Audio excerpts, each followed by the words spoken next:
Não era claro para mim o que significava o HIV, mas era muito claro para mim que aquilo era culpa minha. Viver com HIV é viver, realmente. Tá vivendo. E viver muito ainda, na verdade. Quando é que começou a colecionar? Colecionar mesmo foi em 88. Watchfone da série dos anos 60, autografado pelo Adam West e pelo Burt Ward. E pelo Burt Ward, que faziam respectivamente o Batman e o Robin.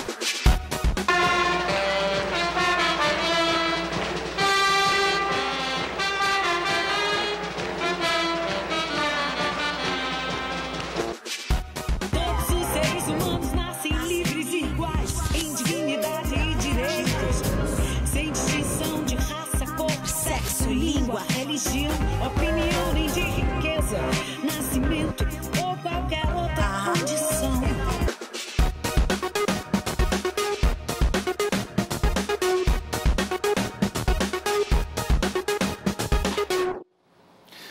Olá, boa noite. No mês de luta contra a AIDS, a jornalista Roseli Tardelli apresenta o mais recente documentário YouTubers e HIV. A partir da história de 6 influenciadores digitais que discutem abertamente o assunto na internet, a produção tem a intenção de atingir o público jovem, já que o número de novos casos de AIDS tem aumentado justamente na faixa entre 15 e 24 anos. Hoje tudo pode acontecer. Use camisinha pra se proteger. O que eu acho é que todas as vezes que a gente conversou com jovem, nós conversamos de salto alto, de smoking e de longo. E a linguagem é outra, né? A moçada tá aí na vida, tá conversando, é mais informal. E quando eu percebi a importância e a capilaridade que esses meninos, todos esses 6 youtubers têm, eu falei, não, eles precisam contar suas histórias, né? Eles precisam contar suas histórias para que outros jovens possam se identificar e perceber também a sua vulnerabilidade. Quando eu recebi meu diagnóstico, eu fui para a internet, vi a falta de material que existia relacionado a HIV/AIDS, eu falei, é isso que eu quero fazer. Eu descobri sozinho, na frente do computador, foi bem complicado. Na hora que eu peguei o diagnóstico, eu já queria contar para todo mundo, assim, foi uma sensação diferente que eu tive, assim, uma relação diferente com a infecção. Não tem mulheres falando e heterossexuais que também têm HIV. Sim, mas a intenção era esse recorte. Esse recorte especificamente? Especificamente. A epidemia no Brasil não é generalizada, a epidemia no Brasil é concentrada e concentrada hoje em homens gays, uma população mais vulnerável, que não vivenciaram o que a minha família vivenciou, o que outras famílias vivenciaram. Você, eu acho que citou durante o documentário, acho que pelo menos umas 2 vezes, essa questão da sanidade mental, não falou? Sim, eu falei algumas vezes porque a sanidade mental é uma questão muito cara pra gente que vive com AIDS. É muito difícil você continuar e discutir qualidade de vida dentro dessa construção de perigo. As notícias sobre o novo governo, o futuro novo ministro da Saúde, o que ele vem declarando, isso tem assustado muita gente. O que você acha? A esperança, ela não pode morrer nunca, né? Mas é muito difícil ter esperança quando o cenário é muito ruim. Eu espero que o governo escute, acolha, compreenda e perceba os ganhos e as vitórias que o Brasil conseguiu construir e que a gente possa seguir trabalhando junto. O que fazer é muito delicado, né? Porque a nossa vida depende diretamente da medicação. Sem medicação é extermínio. Você, mamãe, que tem um filho que é soropositivo, é um conselho que eu dou para você ficar mais próximo, apoiá-lo, pesquisar bem, para estar interagindo com ele, né, e dando aquele apoio. Acho que o grande aprendizado que eu tive nesse documentário é que a gente precisa conversar. A gente aprende a não julgar, a gente aprende a escutar, a gente aprende a respeitar e a gente aprende, acima de tudo, a acolher.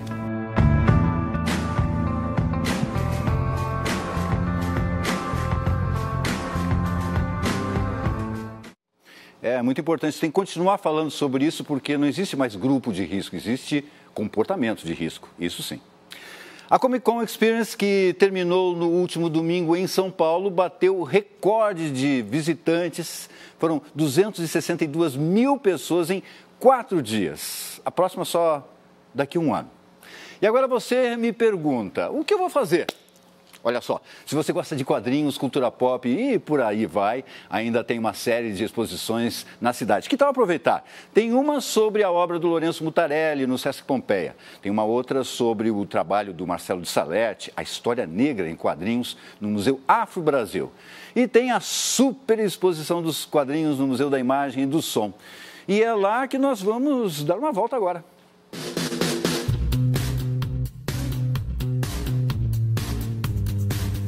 Qual é o seu recorte para aqui, para a exposição quadrinhos? O recorte da exposição é meio que não ter um recorte.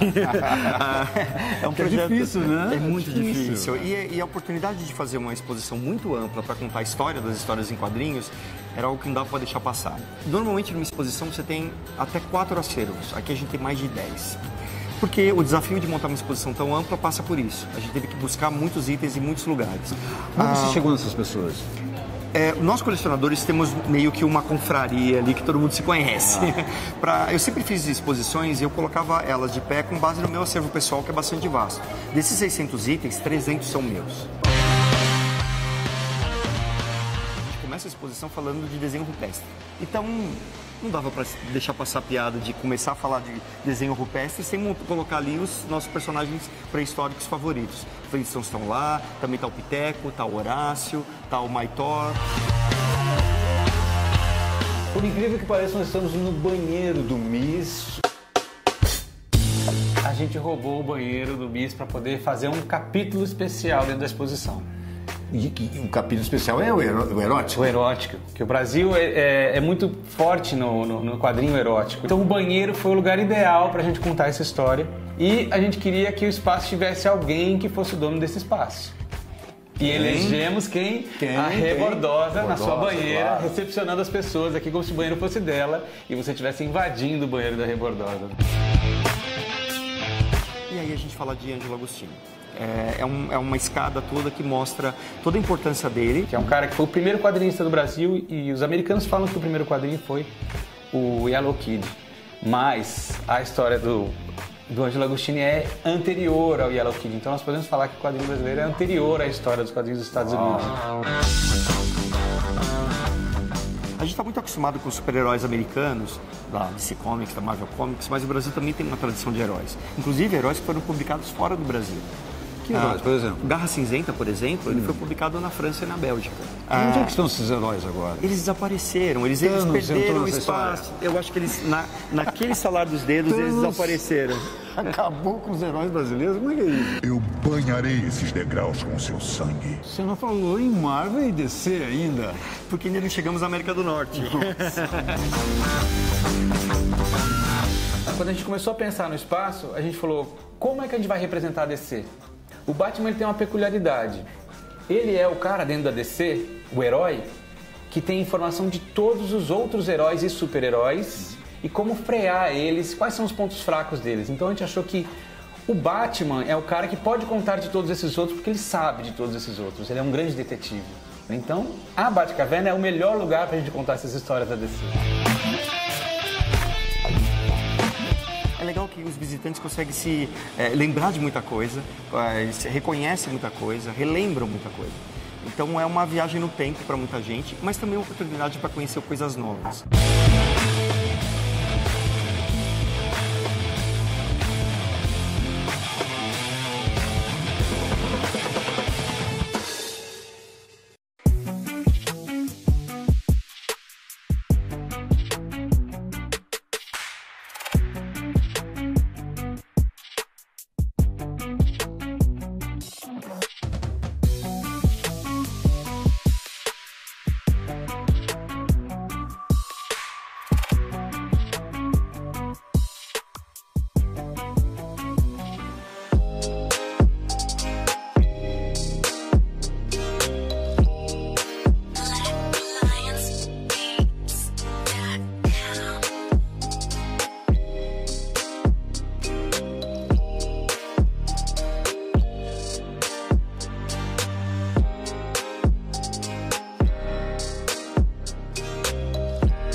De volta com mais uma prévia da corrida ao Oscar. Saiu a lista do Critics' Choice Awards e a campeã de indicações é a favorita. O filme, dirigido pelo grego Yorgos Lanthimos, vai concorrer em 14 categorias. Curiosamente, o mesmo total de indicações do ano passado para A Forma da Água, de Guillermo del Toro, que acabou com 4 prêmios da crítica: direção, filme, trilha sonora e direção de arte. Exatamente os mesmos troféus que venceu no Oscar. Percebeu aí? As duas premiações costumam ser bem parecidas. No ano passado, bateram em 17 das 19 categorias em comum, o que pode ser ótimo também para a Pantera Negra, que vem logo a seguir com 12 indicações, incluindo filme, elenco e roteiro adaptado. O prêmio da crítica americana e canadense será entregue no dia 13 de janeiro e o Oscar será em 24 de fevereiro.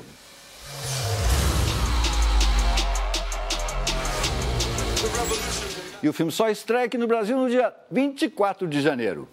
E agora o Metrópolis faz uma homenagem a Roger Avanzi, o palhaço picolino que morreu ontem aos 90 anos. Roger era filho de Nerino Avanzi, fundador do circo Avanzi e o primeiro palhaço picolino. Fez de tudo no circo, foi acrobata, equilibrista, músico, ator e, claro, seguiu os passos do pai para assumir a identidade de palhaço. No início dos anos 80, Picolino fez muita gente rir aqui na TV Cultura, no programa Bambalalão. Essa apresentação que mostramos é de 1982. Roger Avanzi também foi um dos fundadores do Centro de Memória do Circo em 2009 em São Paulo. Ele morreu justamente no dia 10 de dezembro, data em que é comemorado o Dia do Palhaço.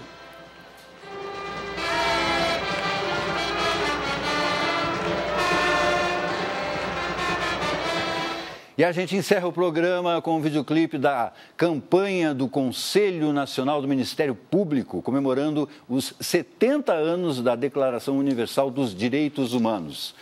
A música, gravada por Carol Conká, com participação de Daniela Mercury, traz os 30 artigos da Declaração. Ok, tchau e até amanhã. Todo ser humano tem direitos, mas nada adianta se não são conhecidos e respeitados. Todo ser humano tem direito à liberdade de opinião, de transmitir informações e ideias por qualquer meio de expressão. Essa é a música que todos deveriam saber a letra. Ei.